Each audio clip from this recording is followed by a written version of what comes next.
What's going on, everybody, and welcome to Timeout with uSTADIUM. I am your host, Brianna, and with me, as always, it's going to be Nick and Frankie, and we are here to debate everything under the sun. But this week, we got a lot of football to talk about, you guys. It's playoff time. So let's start with college football, though, because we just wrapped up that season. And I feel like this is, I know it's like a little out of order and with what we said we was going to be, but I feel like this is the most important topic right now because it's a hot topic. Everybody's talking about it. Everybody's talking about how Alabama just steamrolled Ohio State. And was this the best Alabama football team we've ever seen? But, I mean, do you guys like college football? Like, are you interested in this? I feel like it's, like we talk about the Patriots every single year. It's they're back in the Super Bowl and they're winning. I feel like it's the same thing with Alabama, just watered down. I know where I stand on this. So, Frankie, how about you start with this one? Do you like college football as a product? Well, I will say this. I've been talking to Nick about this for the last, 10 years? Listen, I played college football, and I wasn't that good. I should have been a lot better, but, I did what I did. I did my thing. Played 2 snaps my entire career. I graded 100%, though, on those 2 snaps. On PFF? Yeah. What was your PFF grade? It was 100%. I was perfect, but listen, I'm not a big college football fan. I'm not a big college sports fan in general. I think the product is not all that interesting. It's a little bit boring to me. A lot of mistakes happen. You get these programs like Alabama, Clemson that really hoard a lot of the talent that you see coming into the system. So you're a top prospect. Why wouldn't you go to Alabama? Why wouldn't? Yeah. This guy knows what he's talking about. Pay attention to the question. Baby. Pay attention to the question. But no, college football, it is what it is. I don't watch it expecting to be like thoroughly entertained. I don't go in expecting to, be jumping out of my seat or even caring about who's going to win. Being from New York, we don't really have big college football programs around here, so it's not a Northeast kind of sport. When I was growing up, it was basketball and the NFL was really what we followed in college hoops. So college football was never something we were that into up here, and I just think it's a little bit watered down as a product. You get teams that are just steamrolling the opponents in a lot of big games. I mean, look what Alabama did to Ohio State, and I was thoroughly ready to have a great night. I got my claws ready. I got my halal bowl. Astoria, Queens, best halal bowls in the country. Shout out. Wow. But I was all ready to watch this game and have some fun and see my boy Justin Fields that I wanted the Jets to maybe draft at 2. Throw for 400 yards again and 6 touchdowns. No, it was boring. I fell asleep basically throughout. I think I ordered Seamless again. I was so bored. And, I was not having it. It was very boring. And if I never watch college football again, I'll be okay. So that's where I stand. Well, yeah, we're coming off a really bad game. I mean, I think everybody's a little, upset that was how it played out. And I think, Dabo Swinney told you Ohio State didn't belong in the playoffs. And in my opinion, that was the worst matchup you could have gotten was Alabama versus Ohio State. I was I was upset when Clemson lost because I thought for sure Clemson-Bama would have been a better matchup. So I think we did get robbed in that aspect because I think it would have been a much more competitive game. College football is awesome. I mean, you have bad matchups all the time. You have bad matchups in the NFL. You have the Jaguars and Jets play every 2 years. And, the NBA, there's 80 games that nobody cares about. Same with hockey. I don't know how many. I think they play 70 games. 65 of them don't, 60 of them don't even matter. So you're always going to have bad games. You have so many teams, so many conferences. But when you get a good college football game, you get an Alabama versus Georgia, in the heydays. You get a Clemson Notre Dame game earlier in the year when Lawrence was out. Those games are awesome. So you get great games just like in any sport. It's like you said, Frank, there is some, credence to the fact that we are Northeast based, all 3 of us. And, college football is a very Midwest, Southern, I guess you could even say out West, but it's definitely, based in the South and the Midwest where college football rules everything. Honestly, if you go, 2-3 hours down south from here into the Carolinas or whatnot, college football, the NFL takes the backseat to them. So college football is awesome. If you get a good game, it's great. There's nothing better. And in my opinion, I said it to you all year, Frank. I was like, even college football didn't have a great season this year. I mean, obviously with COVID and a lot of games getting postponed, and teams like Florida State like canceling games on purpose because they didn't want to play Clemson or whatever it may be. But you get some games that it's like, this is a better game than the NFL. You put again, like a Jaguars and I can't even say the Browns anymore, right? You get like the Jaguars and Jets. It's like, yeah, and the Patriots, yeah. Give me a great college football game that's better than the NFL. So I love college football. And then if your team sucks, you start, looking at players, who are coming into the draft, and you kind of start watching for like individuals, which is really cool as well. So, it gives a chance for everybody at home to be their own like amateur scout. So I love it. I mean, it's not for everybody, I'm sure. But just like with the NBA, it doesn't do anything for me. I could see why people don't like college football, but I think it's great. I don't know. I just feel like, I'm from Connecticut. UConn football is awful. Mm-hmm. I didn't go to a school with like a huge football program. Freshman year I went to Coastal Carolina, and now they're, not a big name, but reputable. Yeah, they are. Let's see how long that lasts. But I don't know. It's just boring to me. You're not into it either? No, I'm really not. I try to be. I really do. I honestly and truly try. I watch a decent amount of games every year, but I would just so much rather watch the NFL. Like, how many times have we seen Alabama play like an Appalachian State team, and it's just like 75-2? Yeah. Like, those what are we doing? Why? Those are for the other programs to kind of bring in some money for to their program. But there's about 8 games a year that are painful to watch. Yeah, it's like that whole concept I think is just stupid. Yeah. But whatever, we have playoff football to talk about, so that's enough of college football because it's over. We don't care about it anymore. Josh Allen, Lamar Jackson, and Baker Mayfield all saw their first playoff win this past weekend. So, with that being said, who do you think is going to have the better weekend this weekend? I'm going to go. Nick, you want to take it? I'll go ahead. Sure. I think Josh Allen. I just think he's built for this. Lamar, smaller frame, runs the ball a lot. Baker Mayfield, very reliant on a running game and a defense. I think Josh Allen's just throwing it on his shoulders, and he's just making plays. And it's crazy because I was very up in the air, definitely leaning towards down on Allen. I wasn't as down on Allen, and I want to see a little bit more, especially if Brian Daboll leaves. I want to see, because you could see a lot, and I think it was Harbaugh who said it.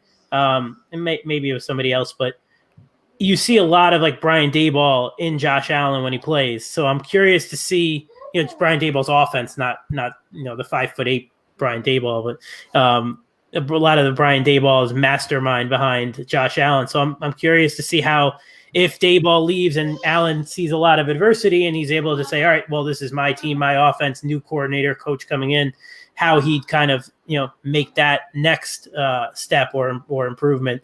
But right now, I think Allen's playing the best out of the three. I think he's making every single throw. Him and Diggs are probably, right below Rodgers and Devontae Adams right now for the best, wide receiver quarterback duo. And he's built for bad weather. I don't know how Lamar is going to do it. Let's say the Bills are able to kind of keep Lamar in the pocket. Easier said than done, obviously. But if they're forcing Lamar Jackson to throw the ball and win by, downfield, vertical, or, even intermediate, passing games, I think he's going to struggle a little bit. We've seen him struggle. But if he's able to escape the pocket, he's able to run around, make plays on his feet, it should be a great game. But I just think Allen can do that. Obviously not as athletic as Lamar, but he can run the ball. He can pick up first downs with his legs, but he can also beat you with his arm all over the field. And Baker Mayfield, I think you saw they caught lightning in a bottle last week. They caught a very overrated Pittsburgh team. That team was they were there for the taking. It was just really, it was cool to see with Stefanski and the other coaches, and obviously a lot of Browns players out with COVID, but Baker kind of he's playing within the offense. He's not doing anything that's going to really wow you. He's not turning the ball over, which is huge in the playoffs. And they kind of remind me of the 2009 Jets when they went on those 2 runs to the championship games. A little bit better of an offense, not as good of a defense as Rex had, but they're kind of playing that same style. I love Chubb and Hunt. They're helping Baker out immensely, but I I think the Browns, if they can continue to pick up first downs, keep the Chiefs off the field, and score touchdowns, I think they can give the Chiefs a run. But Nick, I have an interruption for you, and sure. I hear Luca crying just listening to your argument. Do you really? I agree. Yes, I agree with him 100%. I'm crying just listening to you right now. Let me tell you something really quick, and you can book this right now. The Baltimore Ravens are beating the Buffalo Bills. Lamar Jackson is going into Buffalo and is going to run all over them foos. There's a reason why the Bills had one of the worst rush defenses this year. They're not going to be able to keep up with Lamar's speed. Lamar is the most underrated quarterback in the NFL right now. He gets disrespected. I don't know what's going on with people out there. They're not giving the MVP the love that he deserves. He came out last week. He had more yards rushing than Derrick Henry and A.J. Brown had combined. And Okay. Timeout. But nice. That was against the Tennessee Titans. That was against the Tennessee Titans, who are some of the biggest frauds year after year after year. That's a fact that we've seen. I mean, the Titans. Tell me they're so good until they're not, and when they're not, they make you realize, like, holy shit, maybe they weren't this good this entire time. I think you don't like the Titans because they RIP'd your Patriot franchise there. Let's be honest here, Bree. Nobody can confirm that that's the reason why. But I will say this: what I feel. No, I mean, listen, I'm not saying that the Titans are some perennial powerhouse team. They do play well, though, and they play well in cold weather. They're a tough team. They're coached well. They have the best running back in the league right now, especially on the ground in Henry.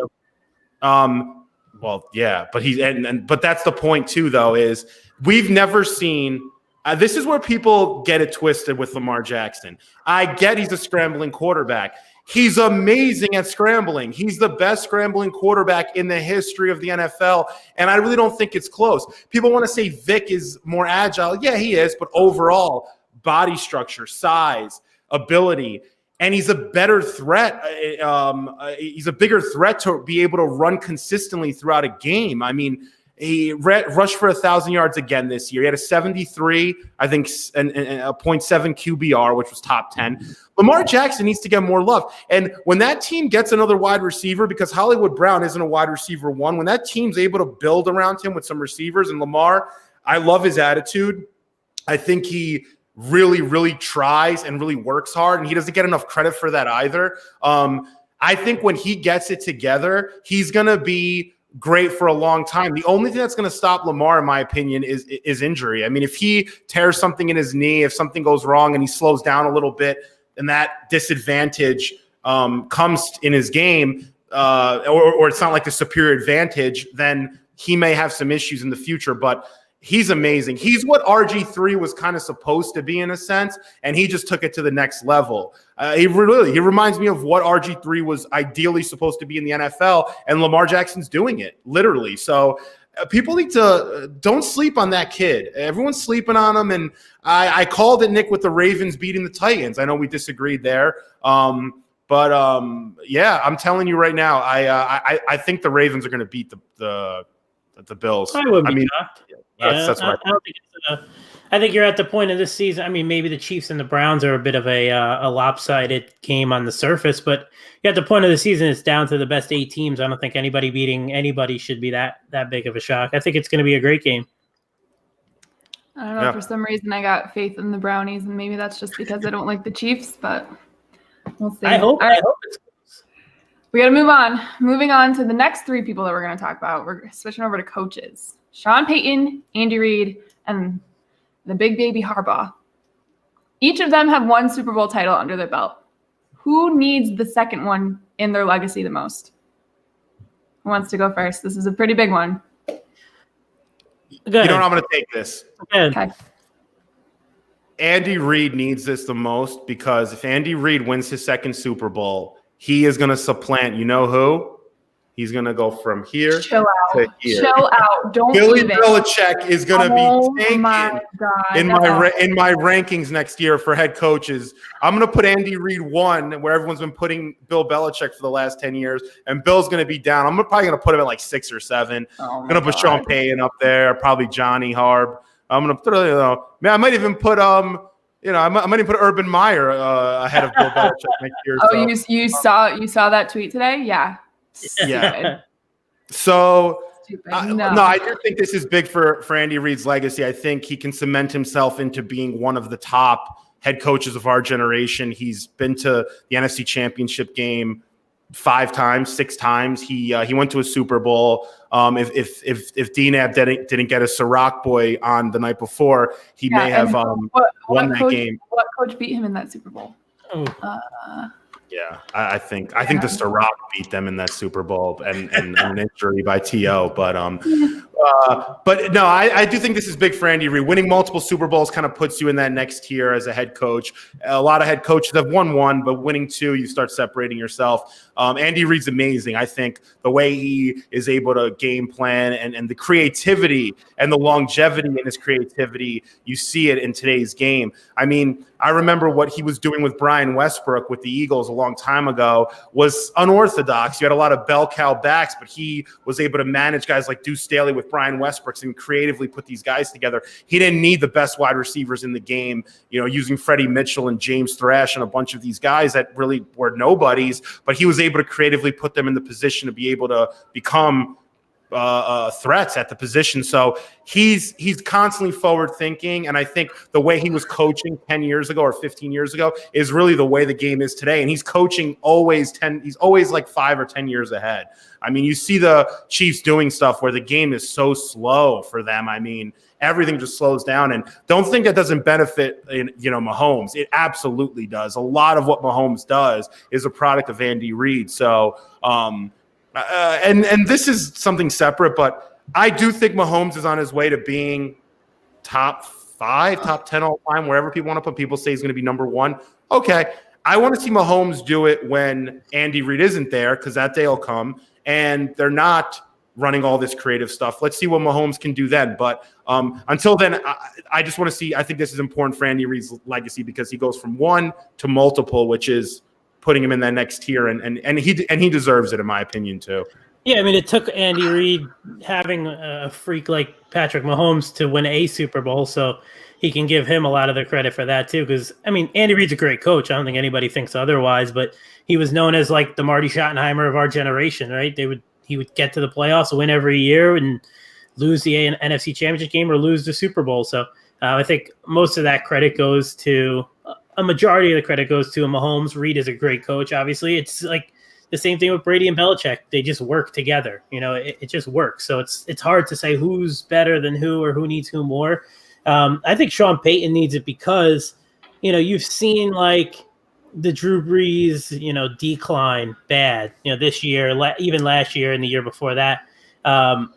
Payton, to me, isn't in that conversation with Reid and Belichick. I don't think Reid's in the Belichick conversation either, but he's up there. But I think Sean Payton is still below that, and he needs, if he gets that second one, he might surpass Andy Reid. He'll be above him in Super Bowl wins, obviously, and I think it would send the Breeze off. And I don't know, to me, Payton just seems like he's not in that top conversation yet, and I think a second Super Bowl would kind of like surpass these other guys who are kind of borderline there. But I think Harbaugh for me is still young in his career. I think he's got a few years left. I think most of the pressure is on an older team like the Saints to finally get one. I don't think they will.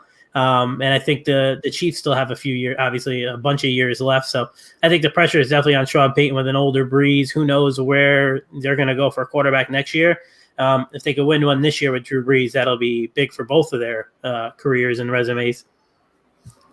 I think it's Sean Payton too. And I think it's a direct result of Drew Brees because you've had, the conversation for however many years is who's the better duo? Is it Brady and Belichick? Is it Brees and Payton? And I mean, what have they done since they won the Super Bowl?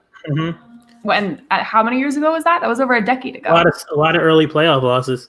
Exactly. A lot of early playoff losses and some heartbreakers in there. Yeah, I mean, you can't really do much about, the Minnesota Miracle or whatever the hell we're calling it nowadays, or the non-pass interference call against the Rams. I mean, like, those obviously out of, their control. Mm-hmm. But, okay, what about the years before that? Yeah. If Drew Brees is supposed to be in the conversation for the greatest quarterback of all time, and Sean Payton's supposed to be in the conversation for greatest coach of all time, which I think is a ridiculous argument. I don't think he's even comes close. I think he's just, probably top 10, but I don't think he budges that far. Yeah. From that, I mean, he needs this more than any of them, especially if this is Drew Brees' last season, which I think we all kind of agree that this is most likely gonna be.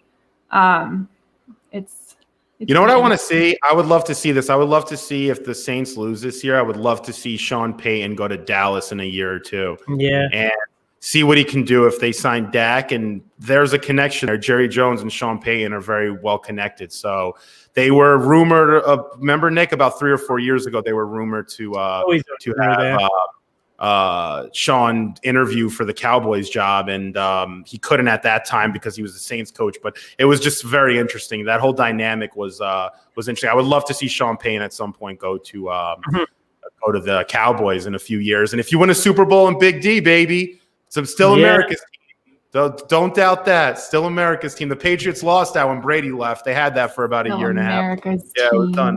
Maybe just current America we're living in. All right, we have a guest on. This is our first official guest of Timeout with uSTADIUM. We have no idea who this is.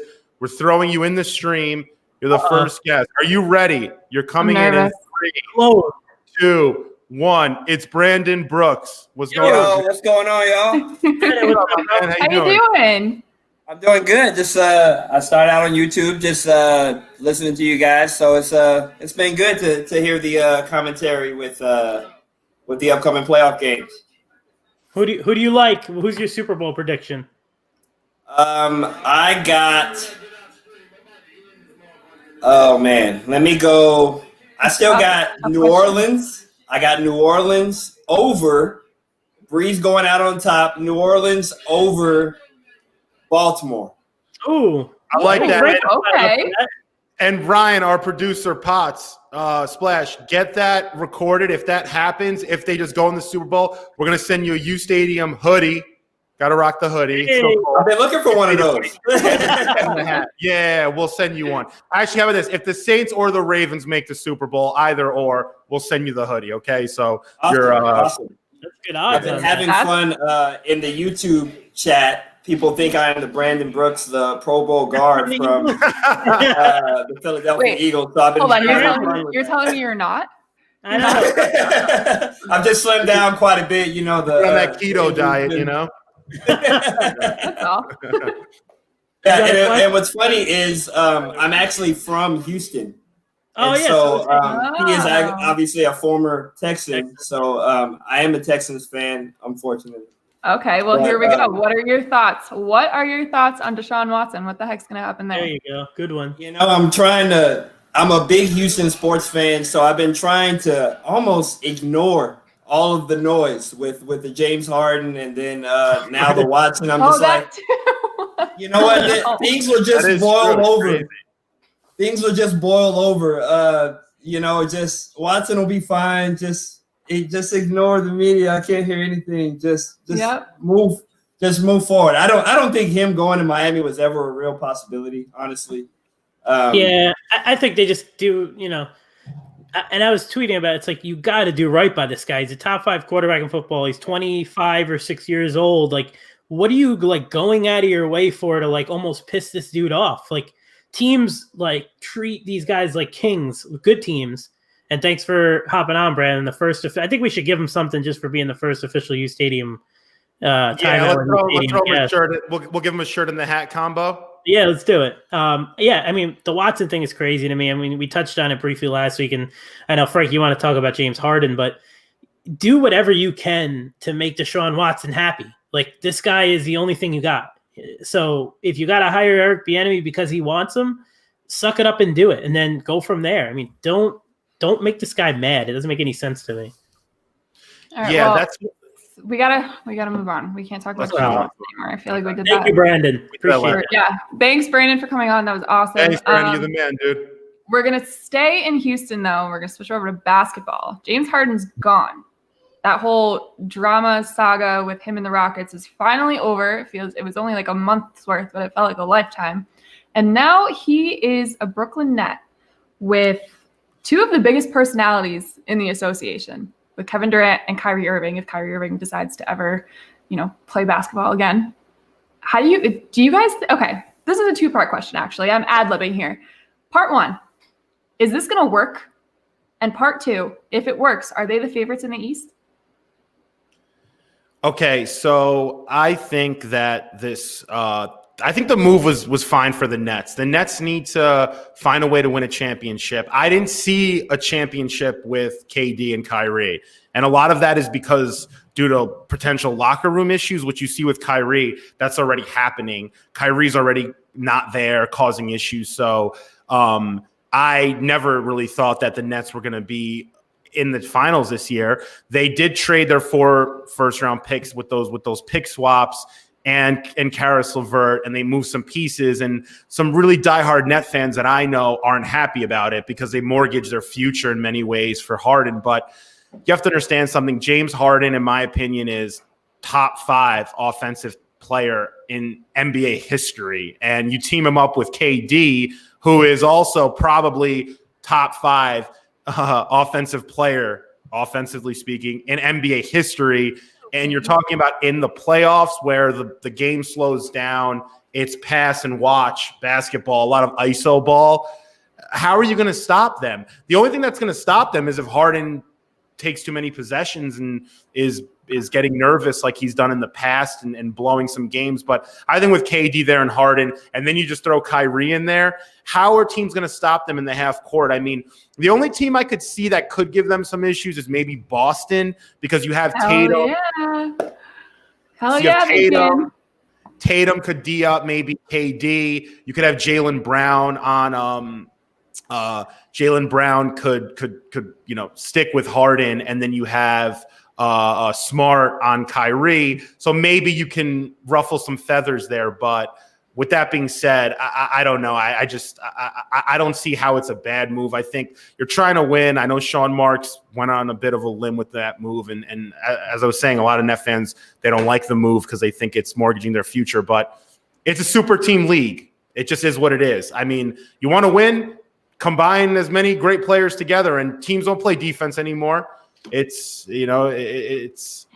wasn't Jared Allen though like one of their better only defensive kind of rebounding player? Doesn't this take away from a weakness and add to a strength? Isn't that kind of like what you're trying to do the opposite of? I'm no basketball expert, but like just kind of like seeing the game, and I'm like, why you need more Jared Allens and less Hardens? No.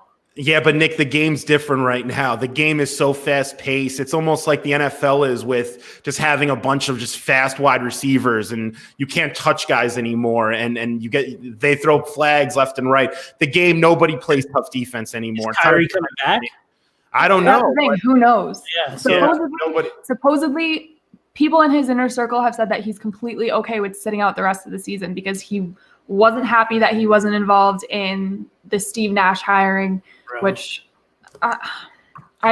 he's just maybe that is why, and then that would make sense because you need another scorer if Kyrie's not there. So yeah, it makes complete sense, but it's just the culmination of personalities here, and James Harden being like up until really this year, I've never had not an issue, but I'm not. I'm just reading what I see. I heard that too, and I don't even really follow basketball that much. So okay, so there we go. Yeah, no, I heard. I feel like nobody knows. So he's very like he's this like mysterious person, and I don't know. I feel like the Nets they took a gamble knowing that this could happen with Kyrie, but like or even Kyrie was gonna be able to kind of like cancel it out. Yeah.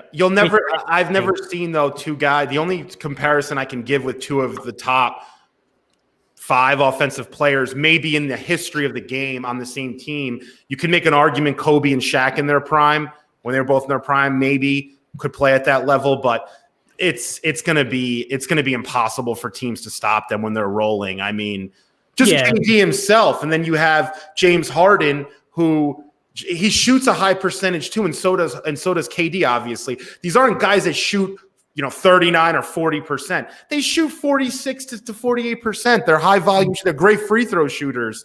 It's going to be really, really hard to stop them in the East. I could see them losing in the finals, but yeah.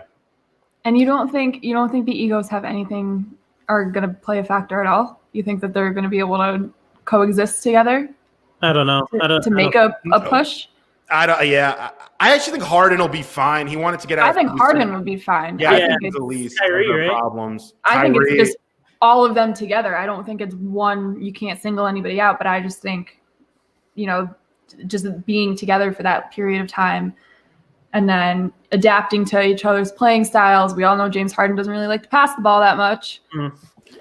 Kevin Durant's got his burners. Kyrie's got his whole flat earth theory. And you saw it in Boston. He doesn't get what he wants and he alienates himself and he throws people under the bus with 3 superstars in one place, given all that history. Yeah. I mean, luckily they'll have like half of the season to, the regular season really doesn't mean much. So hopefully by the time the playoffs roll around, they'll at least kind of get over it and, be on the same page. Because, I mean, I think everybody wants to see those 3 against the Lakers in the finals, right? And those 3 kind of clicking and see what we can get there. I mean, not everybody, but for the sake of argument, sure. All right, back to football. Yes. Are we do we have any Super Bowl favorites? Any matchup favorites? Least favorites? I know where I stand. I want to see the Packers versus the Bills. I think it would be an old-fashioned game. Rodgers versus Allen would be fun. Some cool storylines, 2 explosive offenses, decent defenses. So I think watch you go out and you get that game and it's 20 to 15, 14 or something. But I don't know. I would like to see Allen, and as a Jet fan, I don't want to see the Bills win, obviously, but I don't hate the Bills like I dislike other, Dolphins and Pats. But I just think that would make for a cool game. I have the best Super Bowl matchup imaginable. I'm going to blow everyone's mind right here. Here we go. Action Jackson, Mr. Lamar, the GOAT, versus the real GOAT, Tom Brady. That would be an amazing. How fun would that Super Bowl be? Lamar Jackson and the Ravens coming in all swagged out. Then you got Brady, the OG GOAT, best player to ever step on a football field. There's been 107 billion people in the world, and all in the I feel like, I don't know, I'm thinking of Super Bowl history, and I don't see, even though those 2 teams have, been to Super Bowls and won, I just don't see those. I don't know. It's a weird matchup. Yeah, I just want to see that. If I had to see one, I would love to see that. I think that would be super entertaining. I think it'd be a good game also. Ari Dreams wants to see Rams Browns. I think that's probably if you go to Vegas, that's the highest, you get the lowest odds. Outcome at the highest odds. Bucks Chiefs. I don't like the idea of Bucks Ravens, but I do in the sense of Tom Brady kicking the crap out of Harbaugh one more time because he melts down when it comes to Tom Brady. Yeah, he cries and he cries and he cries and he cries and he cries, and it's great. I love it. Splash behind the scenes is fuming right now at you, Bree. I know. Sorry, Ryan. I know.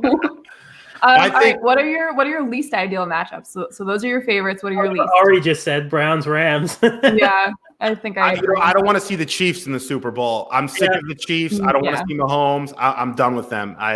Please, someone else. Just don't do the Chiefs. I don't want to go through another dynasty. I don't feel like it. Honestly, been a tough year already. So I think Bills. I agree. One of the Bills Ravens in the Super Bowl would be cool. Least favorite, I don't want to see Jared Goff. God, I don't want to see that guy ever play again. The Browns would just be cool. Honestly, I take that back. The Browns in the Super Bowl would be the coolest thing. They're the Browns. They don't belong in the Super Bowl. I think that would definitely be the coolest thing. Definitely. Yeah. The story itself would be cool. Yeah, I'm all set with the Packers and the Chiefs. I'm good. Yeah, good as in no, as good as in yes. I'm good as in I don't want it. Okay. Yeah, I don't want I'm any. That's the all most set. likely game. That's the most likely outcome. Yeah, you would hear everybody gushing over Rodgers and Mahomes. It'd just be like, all right, enough. Oh my I God, get you're it. making me want to throw up. State Farm will have the fix-in too. That's, it's a great ad My deal brother has a there conspiracy with that the Rodgers Saints and for the Mahomes. Saints to get Breeze the Super Bowl. Like they wanted Brady versus Breeze. Now they want Breeze to win the Super Bowl. That's his conspiracy. I don't know. Brandon Brooks, I'm already tired with Browns toilet bowl terrible jokes. See, if the Browns end up making to the Super Bowl, yeah, it's going to get tiring listening to those jokes, but they're so funny every single time. Hey, don't sleep on a good run game and Kevin Stefanski, man. I'm a big fan of his. And a good, bathroom joke is always that's funny. So, all right. Are we bringing Alex on? Are we going into questions? What are we doing here? Do we have a bring on the baby boy. Let's Wait, do there we go. He doesn't have a video? Calling you baby boy. Let's go to this one. You two have let's do the two-person Okay, screen. all right, hold on. Enough of this Should I mediate this? I feel like I need to do I need to Well, give you guys your turns? What are we doing here? yeah, let's do this up. This is Okay, good. There you go. You'll be the mediator. How does that look? Okay. Ooh. This is a topic I feel like I'm, kind of invested in too, right? Yes. Yeah. Exactly. Okay. So maybe I should be involved. Okay. So I hear it's Brady and Belichick that we are arguing about here, guys. It is. All right, Alex. Yep. Since you're the guest, do you want to lead us off? You want to start? Sure. I guess I can. I mean, for starters, I don't know what Frankie's genuinely thinking when he says stuff like, "Oh, Andy Reid can be better than Bill Belichick." Like, it's just not smart, I guess. But I mean, I don't expect that much from you, anyways. Belichick, he's managed to make so many bad quarterbacks look good. I mean, even in the Pat system. I mean, look at 2008 when Matt Castle was the starter. I mean, they were top 8 in offense, led the league in first downs, 11-5. I agree, but it was also pretty much the same team that almost went undefeated the year before. But you're right. I agree with that. And then they went 10-6, which was one game worse the following season after.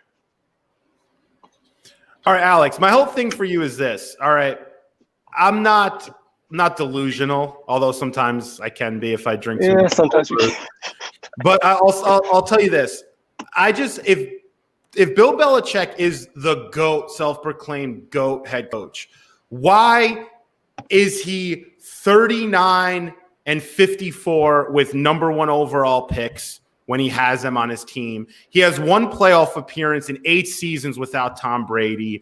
He's 61-72 without Tom Brady. He isn't the GOAT, or even he might not even have a job if maybe he didn't have Tom Brady. I mean, when he was at Drew Bledsoe, they were 5-11 the year before, and Drew Bledsoe's a pretty good quarterback. I mean, this guy, it's not that I don't think he's great. He's just, you're not the self-proclaimed GOAT, and then when your quarterback like Brady goes away, you just can't manage to win games. I mean, I'm telling you right now, and we'll know the answer to this more in the future, but I just don't think Belichick's gonna prove anything without Tom Brady. I think it's gonna be the opposite. And listen, you've been hating on Brady for a while, dude, but you cannot argue against the numbers this year. You're looking at 43 total touchdowns he had at 43 years old, man. Come on, Brady is the GOAT. You can't hate some of these games. Did you see that look-off throw he had the other week where he knows AP's going down the seam. He knows it, but he looks left, bam, throws it right down the seam. I mean, AB was wide open. That's not an accomplishment. But he looks guys off. That's part of the game, I think. Looking guys off doesn't make you the GOAT, though. I mean, when there was you pushed a post about something like, who would you rather have, either prime Mahomes or prime Brady? You said prime Brady and cited his teammate, leadership, and motivational factors as why you take him over Mahomes. That's just not smart. I mean, listen, that's part of football, man. It plays a big part. If you don't have your locker room, oof. Yeah, this can only take you so far. You have to have, the fundamentals behind it too. Yeah, and I just think Brianna, I think when Brady comes into a locker room, he expects everyone to be on their ish. Like he expects everyone to be there early. I was saying it last week and often.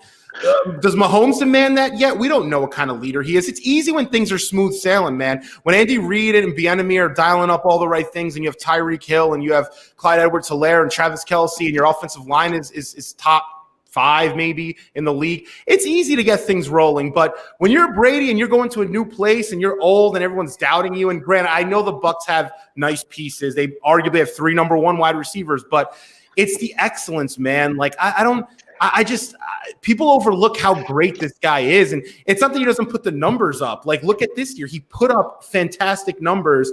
He plays every game. He never misses a game. I mean, I'm a Jets fan. We never know when Darnold's going to play. It's like playing the Ouija board. You know what the hell's going to come out with this guy. So Brady's there every game. No issues, no nothing. It's like, I don't know, man. We're gonna miss him when he's gone as football fans. No, we won't. We're not going to see a quarterback like that for a long, long time. I'm telling you, he does everything, man. From locker room to on field to being clutch. I mean, the clutchness stuff he does, it doesn't even make sense. It looks like, it's not clutch. It's him getting bailed out in big moments. It works together, though. Guys get nervous playing the Brady and the Pats at that point. You drop I could literally go through his entire postseason resume and talk about, where he got bailed out and countless amounts of times. Well, you could look at it the other way too. I mean, when Welker dropped that pass, you could say he could have won that one. When they were wild card teams, they scored like 17 and 14 points in those 2 games. That's not goal-worthy. Yeah, but you're not gonna. Sometimes games don't warrant for high scoring like affairs like that. If you're playing a time possession control game, not every game is gonna come out and put up 40 yards, 40 touchdowns, 40 points. I mean, but look at the game against the Eagles. I mean, he had a playoff record. He threw for 500 plus yards. Never happened before, and they lost. So he has no weakness in his game. His one weakness is he can't move, but he gets the ball out so fast. He's so cerebral at the position. So he gets the ball out fast because his entire time with the Pat system, it was entirely based on simply just dinking and dunking and throwing, these 4-yard out routes and slants and James White screens, and they're just not impressive. But it doesn't have to. Wait, hold on. Okay. 1 second. No, let me make one more point. Talking about how I agree with you. He's the GOAT, unquestioned, but at least half the starters in the current league can succeed in the Pat system. I mean, Cam Newton is not one of them because Cam Newton's I don't know about that. I think Alex brought a lot to the table, and I think he brought he did his homework. I think he's disrespecting Brady a lot. You're talking about arguably the best quarterback, best athlete. Athlete in terms of winner all time. To say he was just a product of a system is not true. But I have to say one thing though. Why is if I'm a quarterback and I know that they're going to blitz from the right side and I know that I need to look this way and then throw a little screen pass to the right and maneuver the defense or show the defense something that they're not expecting so I can get a guy open. If they get yacked, they get yacked. That's part of the position. Yeah. It's not about how great your arm is all the time that you could hit a needle 45 yards on a post or something. That's not the position. Nobody understands the game like Tom Brady. Nobody's prepared for a game than Tom Brady. There's a reason why it's not like he's done this for 5-6 years and you're like, oh, wow, he had a nice little decade. He did this for 20 plus and he's still doing it today. The guy he's the best we've ever saw. Yeah, he's not the best thrower of the ball. He's not the most explosive player, but there's nobody, like you said, there's nobody more cerebral who knows the game, who knows what the defense is doing before the defense knows what they're doing. It was the perfect storm in New England. Belichick and Brady had everything going, and there was a reason why in the salary cap era they were able to do this for 2 decades. And we had a little bit of breaking news while you guys were debating. Urban Meyer officially named head coach of the Jaguars. What do you think of that? That was all you, Nick. You reported that earlier today. Yeah, no, I didn't break that. That wasn't me. That was I don't have any inside information on Urban Meyer. I don't care to because I don't personally like him, but. Yeah. I think it's a good move, but does this mean Justin Fields is going number 1? Do you guys think that that's real? Nah, I think that's just people, I think it's probably most Jet fans just trying to hope it along. I know I was playing along with it, but no, I mean, he's had a long-term love for Lawrence, and it's the hands. I mean, you get fired for making an awful decision like that. Yeah, I agree. Just asking. All right. We got rapid fire questions. Best part of the show. Okay. You remember what I said pre-show? We're going to do first thing that comes in your head, and we're moving on because we're running out of time. Okay. First one. Battle of the wide receivers in this upcoming draft. Jamar Chase or Devontae Smith? Chase. What? Yes. I was on the Chase bandwagon too, Nick, but I think Devontae Smith, if there's one thing LeBron had right was his analysis of Devontae Smith. And I agreed with him wholeheartedly. Cross between, what do you say, Marvin Harrison and Reggie Wayne or something. I think he's that fluid in his game that I'm going to have to go Devontae Smith. I think he's amazing. The size worries me, man. I was going to make a joke there, but I held myself back. Because we're supposed to be lightning round. Right? Yeah, we are supposed to be lightning round. You're right. That's my bad. I just kind of got a little surprised that you went the Jamar Chase route. All right. This one is memories in this sports world. Yep, that's what it's gotta be. All right, this one's especially for you guys. Who is going to be the Jets quarterback next season? Zach Wilson. Okay. Do you want my real answer? Do you want my my head or my heart? My heart saying it has to be your real answer. All right, my head's telling me Zach Wilson. My heart's telling me, and what I really want to happen is Joey Flacco, baby. Give him the year. Give him the year. We're moving on. Give him the year.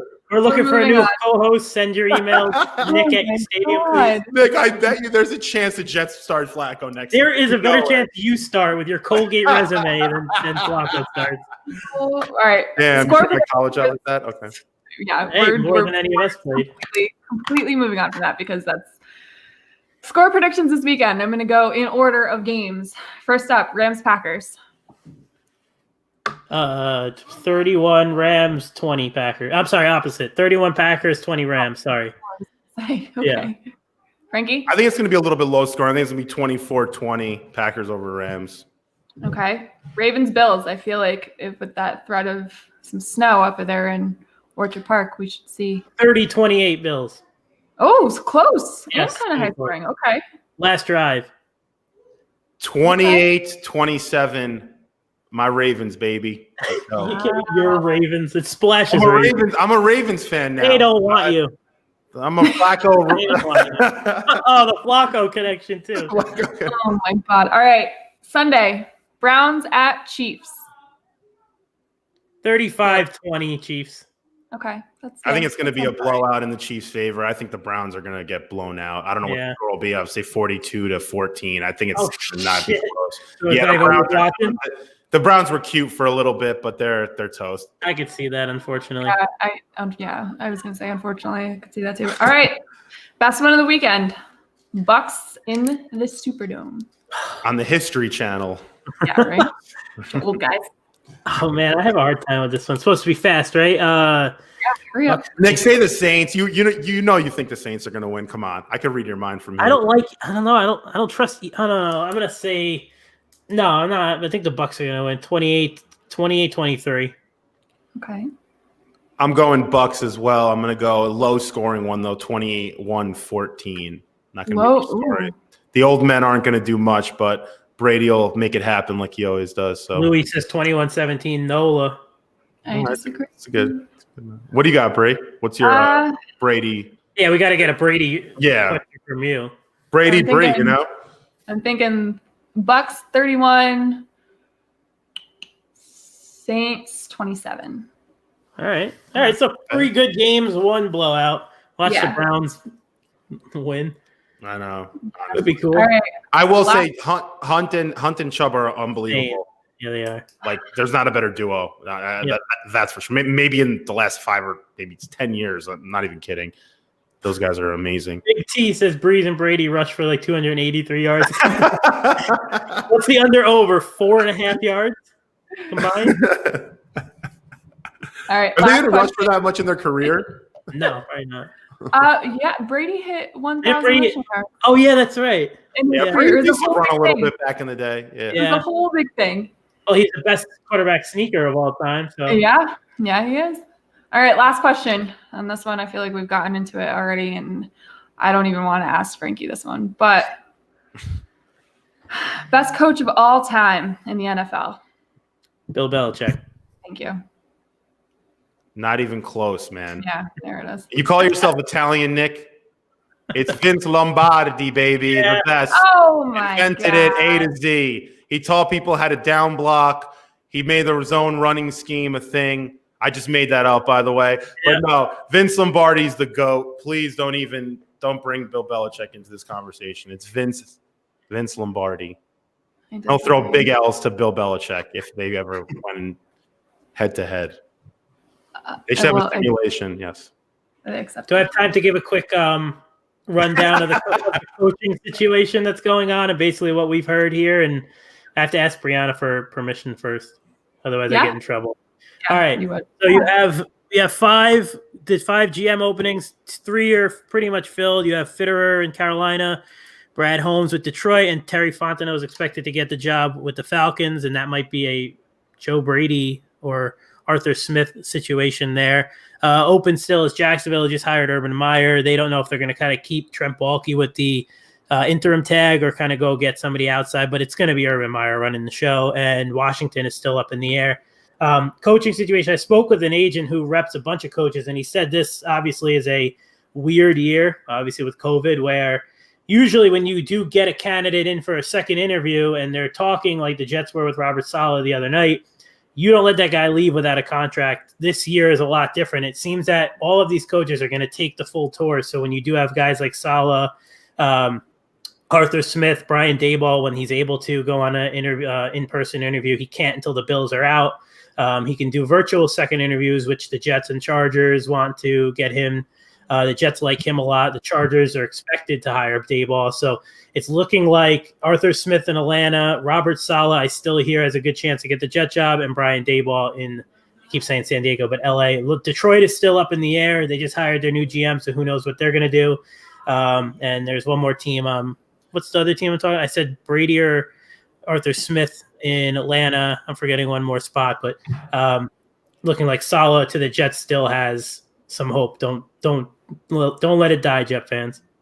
Don't let it die. And I don't know if I would like that in the AFC East, but for the sake of being, I think he's great, and I think he absolutely deserves to be a head coach. I would just like it if he did it elsewhere. If he did it elsewhere.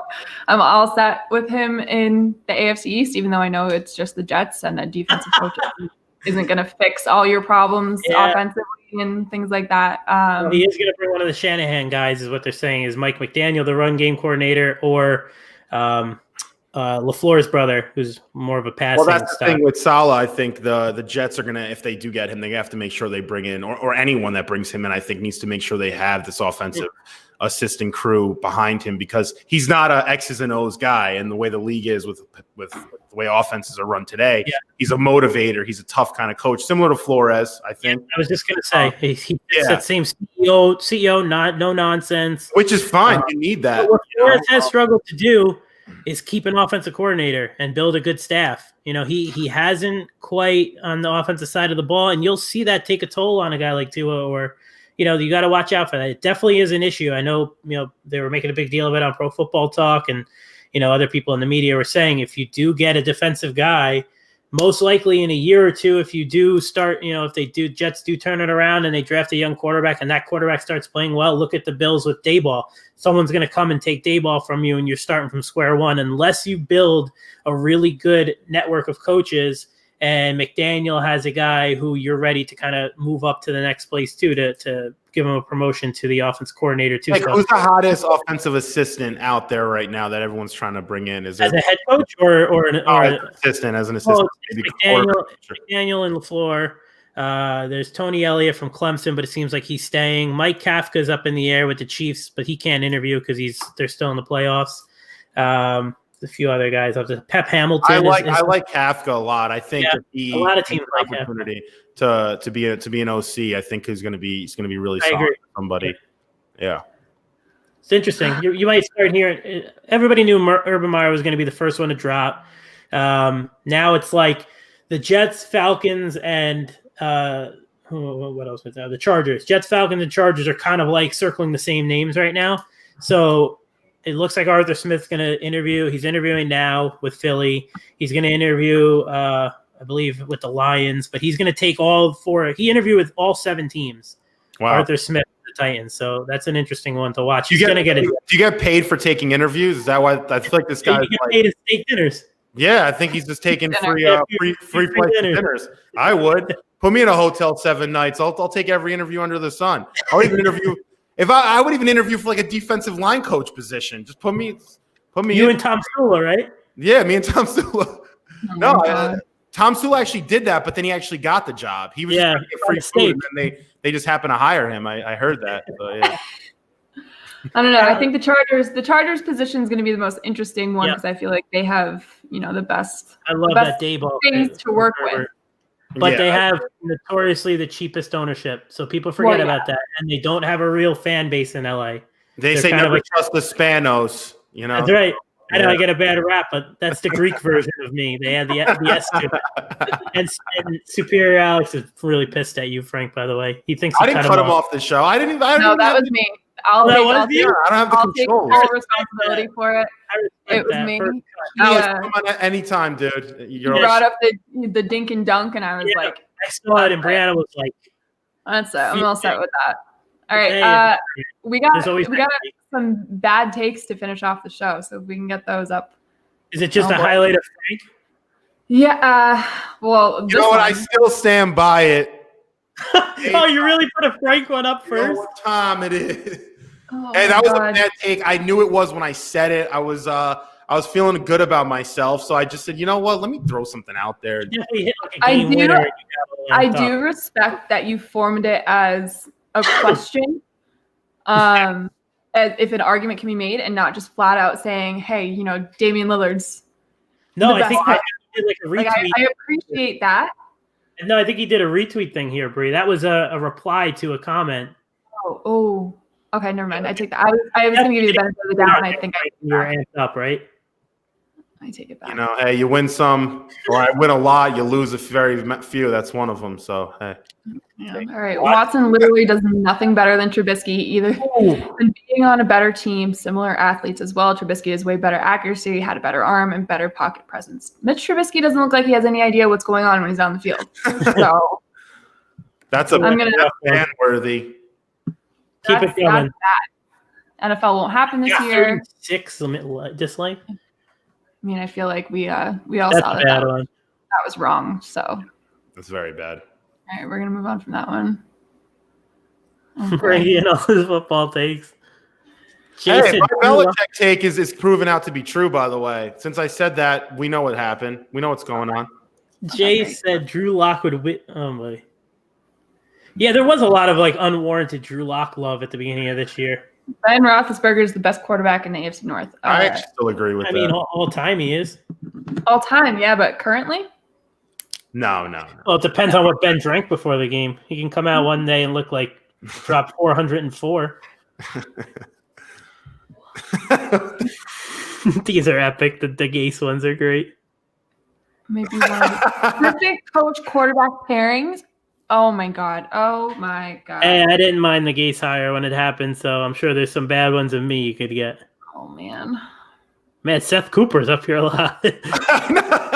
This is Splash. Definitely he's a Steeler fan, and that's why he's a Steeler fan, and Splash wanted to. Also, can we talk about this real quick? What are your thoughts on referring to the team as we or us? I know where I stand, and it's. I do it. Do you? Yeah, when I'm talking with another Jet fan. No, not on the show. Yeah, I wouldn't talk to you like that. I wouldn't say, we got to draft Fields. Well, if I was talking with another Jet fan, it's kind of like you're in the same little circle. I definitely do it. Okay, interesting. I don't know. I think it's weird. Like what number? What position? Another weird thing I don't like is when someone says I'm a Jets fan. Like when they make it, they add the S, and I always say I'm a Jet fan. I don't know. Is that weird? I stopped saying that a couple of years ago. I don't say we. I don't say anything. I'm just like, they're a good team. It's okay. We'll see what happens. I don't like adding the S to it when I say that. It's just a weird thing. Oh man. Wow, that's a bad one. Oh boy. I mean, even when he got drafted, when he fell to the second round, people were like, "What?" Dalvin Cook's amazing. He was one of the best. He was maybe the best running back at a stretch this year. I mean, he was all over the place. Out of the backfield, he can catch passes too. He's really good. Oh, okay. He said James Harden said that the Rockets have a chance of winning the title with that roster. First of all, no. Second of all, no. Not getting moved this season. Oh boy. Third of all, no. And that was like 4 days ago too. It's not like are we gonna have a Nick? Are we gonna have a Nick Lamar Jackson take? I mean, we got to have one of them. Ryan, do we not have one? I expect more from you. If you don't, my takes on Lamar Jackson have been epically. Have been very straightforward. They haven't changed. That's not true. This is probably. You did a lot of deleting on that Twitter account, Nick. This was you, Frank, on Aaron Donald. No, I always liked Aaron Donald. Yeah, you were like sick of him. Well, I was sick of him because he's really the best defensive player. I actually like what he said today, Aaron, or what he said last week during the game when he called that guy a fatty on the side. So we have the reel on our Instagram. It's actually really funny. He got points in my book. Another Seth Cooper. All right, it's official. It doesn't matter when the Steelers win the Super Bowl. When's that going to be? Does anybody know? It's not this year. Oh, this is a good one. Antifa Alec. Trubisky hanging 6 tutties on the Saints tomorrow. That didn't go well. Yikes. That was a Nickelodeon slime take. He should get slimed for that one. Oh, boy. When you throw the nail polish emoji on there, that's when you know. What does that mean? It means like I don't know what that means. It means like we're doing this, getting my nails done. So it's gonna. Oh yeah, that was a good one of Frank. Mookie Betts most overrated player. Yo, they're out for blood, Frank. Oh my god, this is a good one to end the show with because that's probably the worst thing I've ever heard in my life. I will say this: give it. This is my Mookie Betts take, and I will stand by it. I think if Aaron Judge is healthy for a whole season, that's the biggest risk in the entire world. Because he never is. That's true, but I think if he's healthy for a full season, like he was his first full official season, he is the best outfielder in the major leagues, in my opinion. Outside of Mike Trout. Not Mike Trout. Mike Trout doesn't count. He's like 10 feet tall, and if he wanted to give any effort whatsoever and jump just a little tiny bit to rob home runs over the short porch, he'd be able to do it. But he doesn't because he's big and lazy. I'm excited for baseball season now. No, that's a bad take. He just can't stay healthy.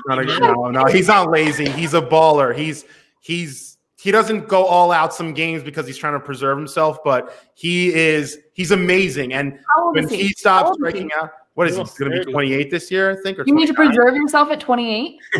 No, I think he's almost 30, isn't he? Yeah, I think he actually is. He's going to hit 30 this year, but he was 28 last season. But regardless, I just think Aaron Judge has got so many elements to his game. And this season, or last season, he was finally starting in the beginning. Did you see how hot he was? A-Rod said, we have LeBron James. Yeah, he was ridiculous. We have Tiger Woods.